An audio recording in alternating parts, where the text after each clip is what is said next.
Hello, and a very warm welcome to Boardroom Talk. I'm Alec Hogg. Today we're unpacking a story that's not just a business transaction. It's a defining chapter in South African economic history. It's a story of resilience, of brilliant capital allocation, and of an entrepreneurial spirit that simply refused to be extinguished. South African Natie Kirsh, who started life in Potchefstroom, is selling his US food empire Jetro for a staggering $29 billion. That's roughly R500 billion. Wow.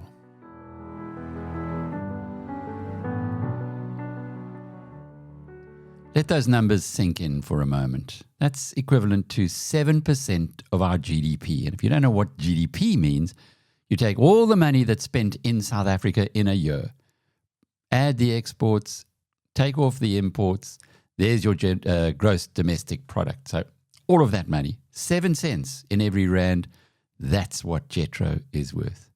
It makes the Jetro sale one of the largest offshore deals ever by a South African. The only transaction to top this is Elon Musk's purchase of Twitter, now X, for $42 billion. Through this deal, Cisco secures dominance over the highly profitable US independent restaurant market. Natie Kirsh cashes out a 50-year legacy. Jetro is a private company. It's 70 or 75% owned by Kirsh. It's hard to determine the exact number. But he built this New York-based business after selling his South African assets, which included household names like Checkers, Metcash, Dion and Russell's way back in 1986. Selling is, I suppose a little bit of a liberty. He was pretty much forced into giving them up. He had a lot of debt at the time, and he had a partner in Sanlam that took advantage of an opportunity that was created by the Rubicon speech of P.W. Botha. But we'll get into that later. But if you want to know who the market thinks got the better end of this transaction, a $29 billion handshake, well, you just have to have a look at the ticker tape. US-listed Cisco's shares fell 15% on the announcement, reflecting that investors know exactly who got the better of the deal. Natie Kirsh, it seems, has done it again. I spent some time with Natie in his Hyde Park, Johannesburg offices around a decade ago. He's not easy to get to for a journalist, and I think he was just curious to find out more about this guy who'd started a business and then, after leaving it, started another one. He told me a lot about his story and also explained why he felt that the people from Eswatini, the Swazis, were very special. He'd created a fund to lend money to them in the same way that Muhammad Yunus does in Bangladesh. And he said almost without exception, the loans that were made were repaid. He tried something similar in partnership with Standard Bank in South Africa, and sadly, the bad debts were so high that they had to abandon what was supposed to be a replica, another Grameen Bank for South Africa. I guess that tells us a lot about what's going on in our own country. But no, not to worry about that. To observe him and study his trajectory reveals a truly inspirational story. Although I'd spent a couple of hours with Natie, he politely declined a formal interview, kind of suggesting he might give me one, and then when push came to shove a week or so later, said he thought differently. He's always preferred, though, to let his businesses do the talking. But off the record, he delighted in sharing his story and even sat me down and showed me pictures of the iconic buildings that he owned all around the world. I knew then that Natie was doing something very special.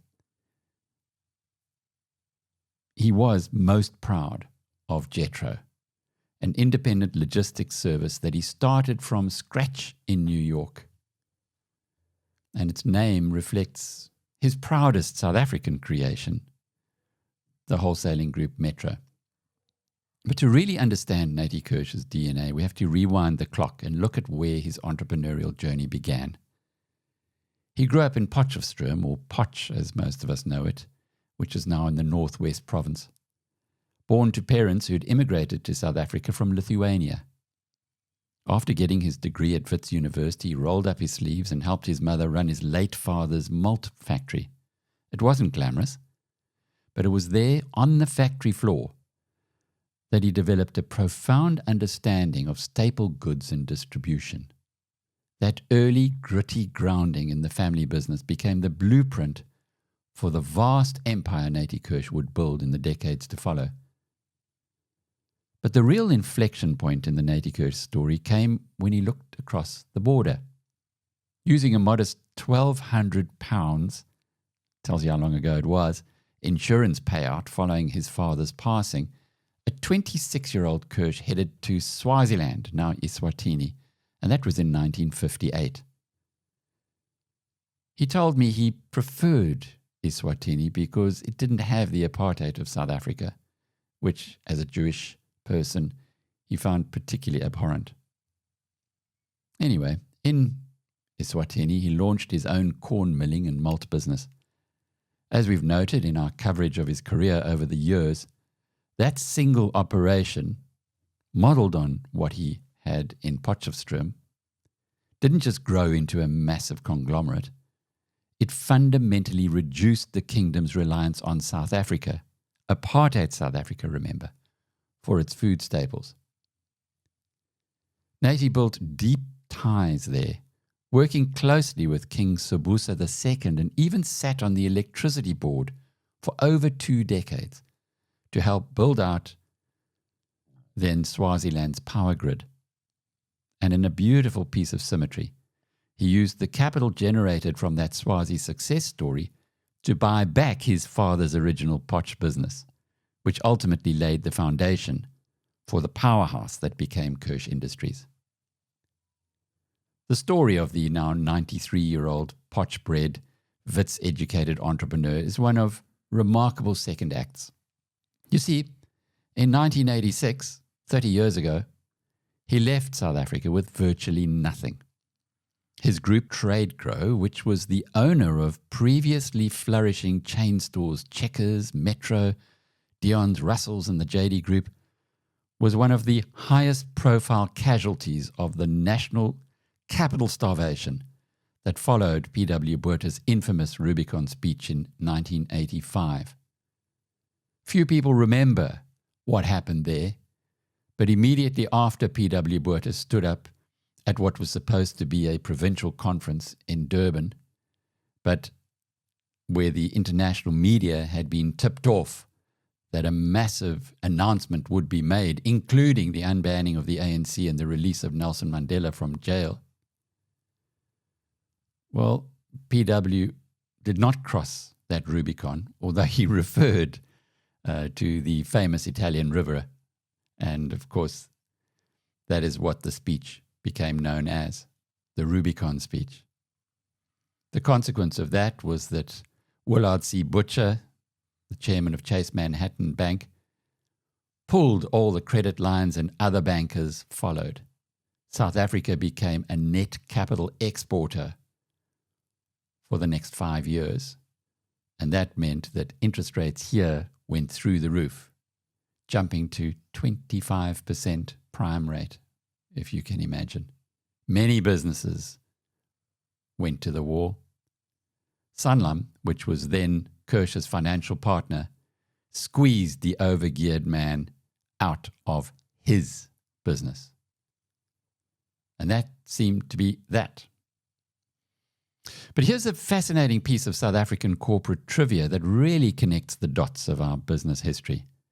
As Kirsh Industries evolved into a retail and wholesale giant in the late 70s and 80s, before Sanlam took control, Natie made sure to surround himself with formidable, razor-sharp intellects. One of those was a brilliant former judge whom Kirsh essentially coaxed into the corporate arena to serve as his deputy and trusted business partner. That man was Mervyn King. Yes, the Mervyn King, who would later author the globally revered King Code of Corporate Governance. It's quite something to think that the very architect of the world's modern corporate governance standards cut his commercial teeth alongside one of the most prolific and instinctive deal makers that South Africa has ever produced. But back to the main story. So 30 years after Sanlam took over Kirsh Industries, Natie took what he could get for his life's work and he headed for New York to run the small Jetro operation there, which he bought from Metro. It was tiny at the time and a little offshoot of a very small part of what was once his empire. But he saw potential. He started again at the age of 54. From those ashes, Natie Kirsh built an absolute juggernaut. Today, Jetro is the US's leading wholesale cash and carry group, boasting 13 massive warehouses servicing the food service and grocery sectors. It's a business model that clearly works. Even back in 2014, Jetro Holdings, which manages Jetro Cash and Carry and Restaurant Depot, had more than $9 billion in combined revenue, according to Bloomberg data. It's a private company, so getting data is not that easy. Kirsh's fortune is monumental. Back in 2015, the Sunday Times UK Rich List placed him at position 17, with net assets of 91 billion rand. That's dwarfed today.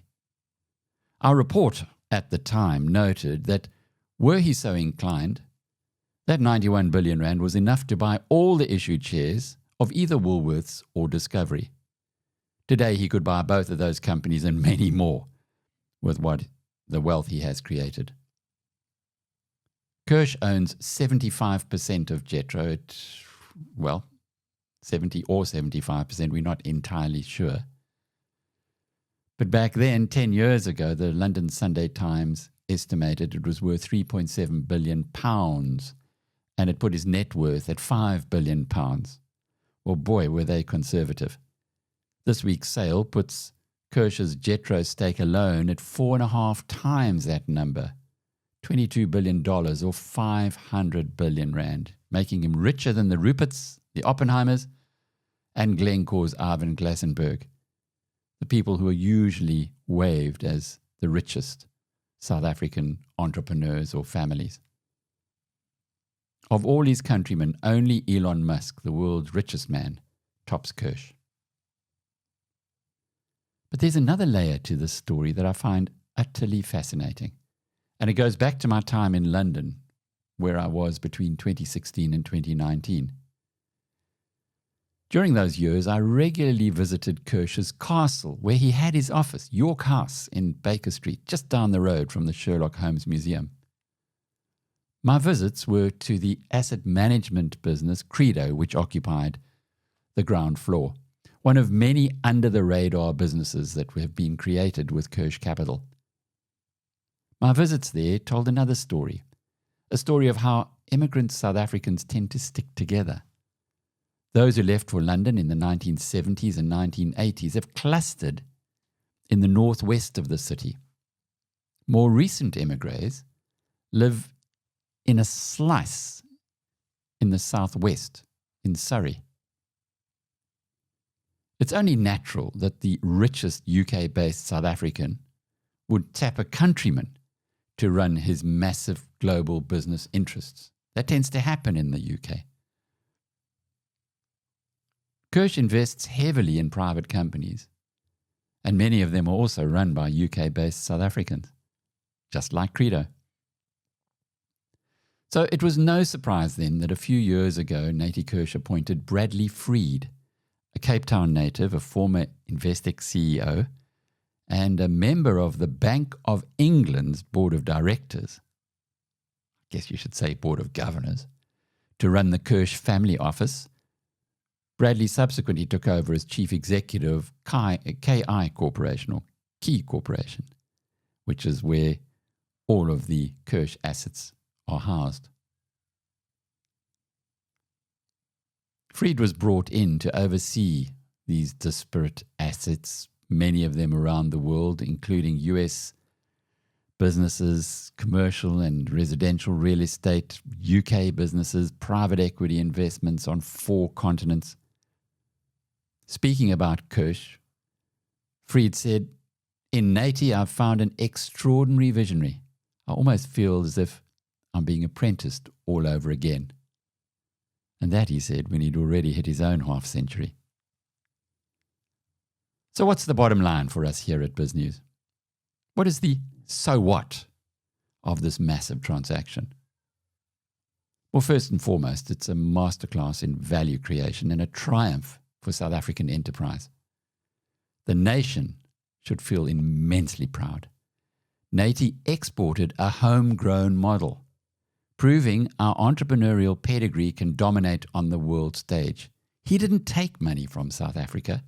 He left money in South Africa, and he went to the United States with little more than his wits and built a juggernaut.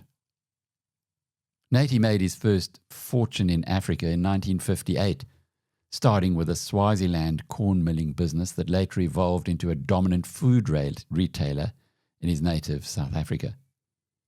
He took those hard-won lessons from his homeland and applied them to the world's biggest, most competitive market, a market where South African businesses have failed far more often than succeeded.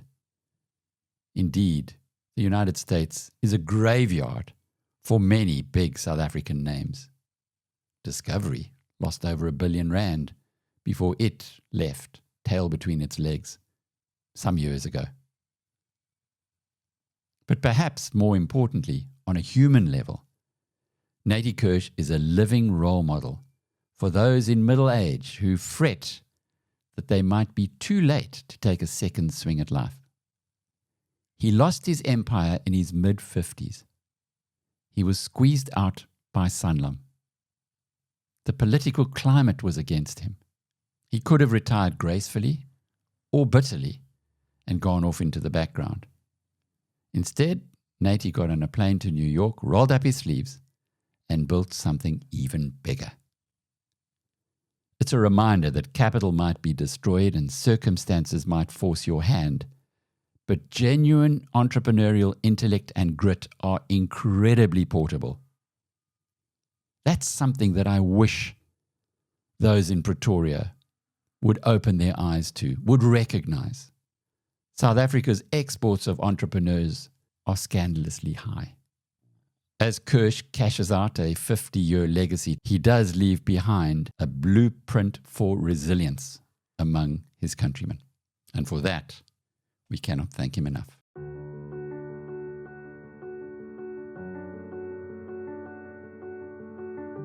Well, that's all for today's deep dive. For more analysis on this incredible transaction and this extraordinary human being, and to keep your finger on the pulse of global business stories that matter to South Africans, be sure to visit us on biznews.com or BizNews TV or BizNews Radio. Until next time, I'm Alec Hogg. Cheerio.